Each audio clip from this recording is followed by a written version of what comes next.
Assalamualaikum warahmatullahi wabarakatuh. Semangat pagi siswa sekalian, berjumpa lagi dengan Bapak masih dalam pelajaran pemrograman berorientasi objek 3 ya, di mana kita akan menggunakan bahasa pemrograman Java. Oke, silakan dibuka Visual Studio Code-nya. Baik, ini adalah materi kita pada video sebelumnya ya, mana kita sudah membahas mengenai kelas, kemudian membahas mengenai objek. Hari ini kita akan masuk dalam pembahasan bagaimana kita untuk membuat konstruktor.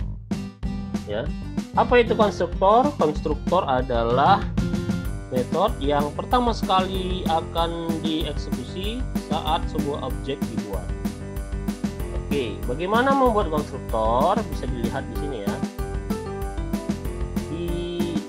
Sini kita sudah buat kelas ya, namanya adalah siswa. Kemudian di dalam siswa itu ada propertinya ya, dimana properti ini itu ada nama, ada jurusan, ada alamat, dan ada usia ya. Kemudian kita sudah membuat objek, ada satu ya, yaitu Julham. Nah, di sini kita akan membuat konstruktor. Nah, konstruktor itu dibuat di sini ya. Ini Bapak buat konstruktor ya. Caranya kita tinggal menuliskan nama kelasnya ya. Siswa. Oke, siswa, kemudian buka kurung, tutup kurung, kemudian kita berikan tanda kurung seperti ini. Ini adalah konstruktor ya. Apa isinya? Misalkan kita ingin membuat di dalam konstruktor itu dia akan mencetak tulisannya seperti ini ya. Sistem, sysout ya.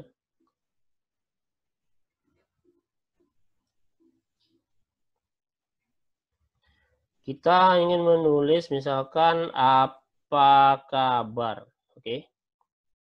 Kemudian ini Bapak hapus saja sampai di sini ya. Nah, dilihat ya. Ini kita sudah membuat sebuah objek. Ya, saat sebuah objek ini dibuat yaitu siswa 1, oke. Maka kalau ini dijalankan, karena kita sudah buat konstruktor di atas, isinya adalah apa kabar. Jadi kalau sekiranya ini kita jalankan, maka akan muncul tulisan apa kabar. Jadi begitu kita membuat sebuah kelas, kita membuat sebuah objek, maka dia akan mengerjakan konstruktor di atasnya ya. Ini contoh, ini kita jalankan.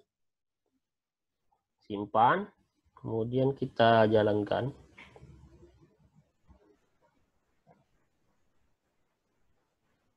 Ya, sorry.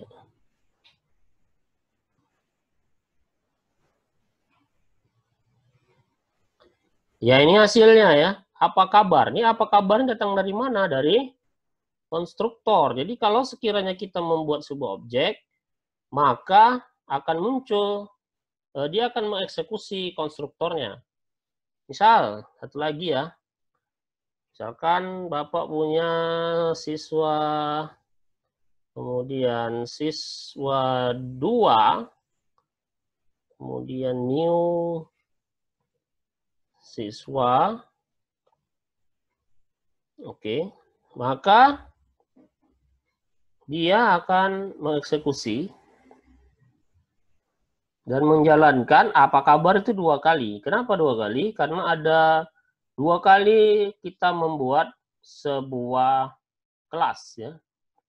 Ada dua objek, ada 2 objek kita buat, maka 2 kalilah si konstruktor dikerjakan.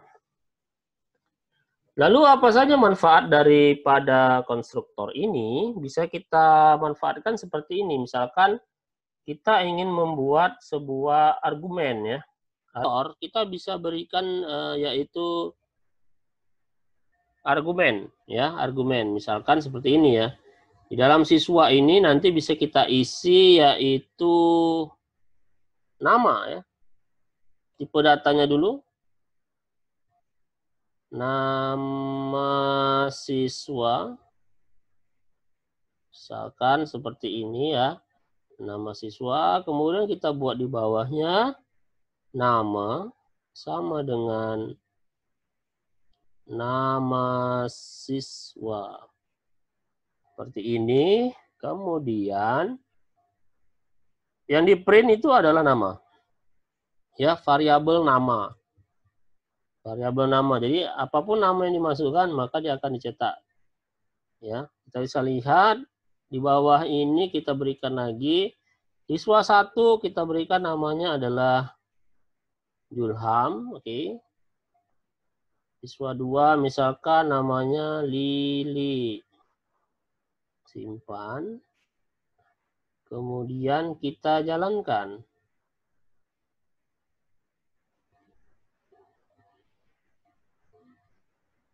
Ya, bisa dilihat ya bahwa ini muncul Julham, Lili. Ini yang nama tadi.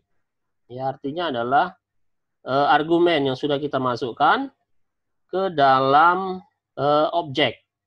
Ya, ini bisa kita tambah, bukan hanya namanya saja. Misalkan nih di atas kita lihat ada nama, jurusan, alamat, dan usia. Ya, kita lengkapi ya.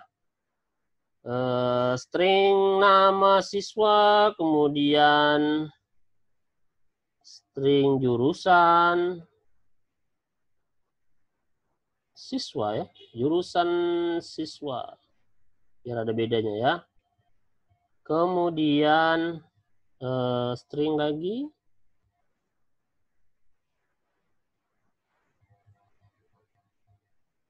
Alamat siswa, dan integer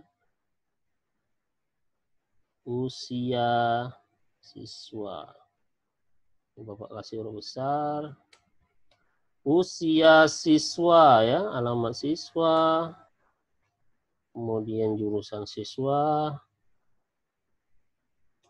Lalu kita berikan di sini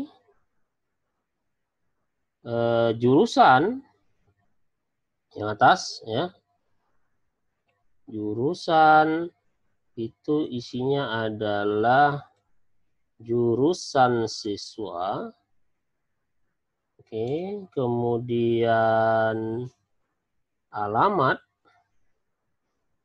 isinya adalah alamat siswa, dan usia isinya adalah usia siswa. Oke.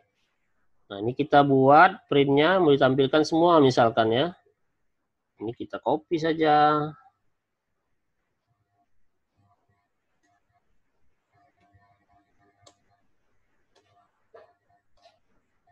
Nama, kemudian jurusan,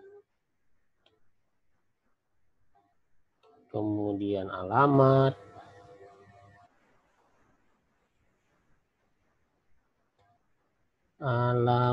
dan usia.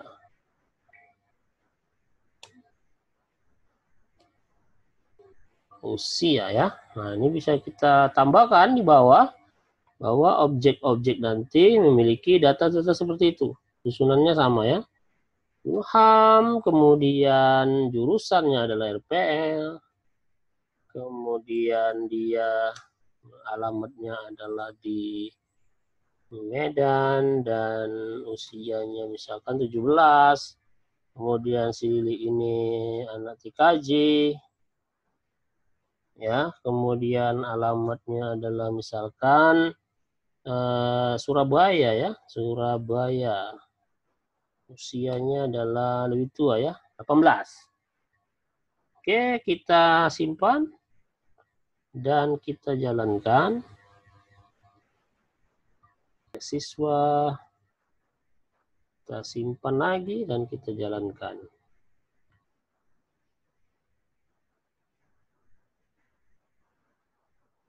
Nah, ini nampak ya, Julham, RPL Medan, dan Lili, Surabaya 18 ya.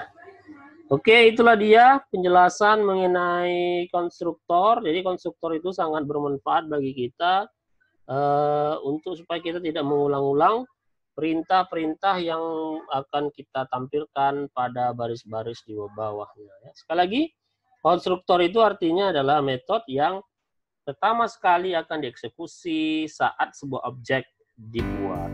Setelah ini kita akan masuk dalam video berikutnya mengenai metode. Untuk itu, mari semangat belajar dan tetap sehat ya, menjaga kesehatan masing-masing. Bapak akhiri, billahi taufik wal hidayah. Assalamualaikum warahmatullahi wabarakatuh. Semangat pagi.